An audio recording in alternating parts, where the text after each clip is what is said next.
তারুণ্যের উৎসবে প্রতিযোগিতা, পিঠা উৎসব, নাচ গানে জমে উঠেছে আর্চারি ফেডারেশনের আয়োজন।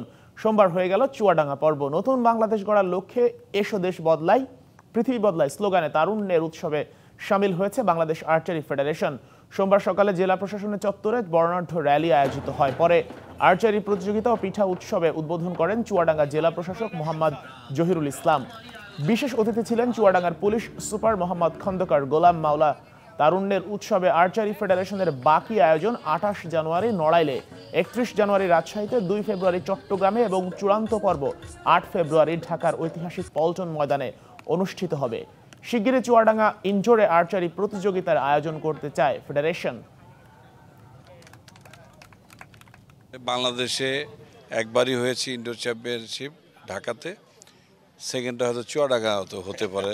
ওপেন শুট চুয়াডাঙ্গা একটা নাম দিয়ে আমরা অচিরে কিছু একটা করা যায় কিনা আমরা দেখবো। ইনডোর ফ্যাসিলিটিস যেহেতু আছে।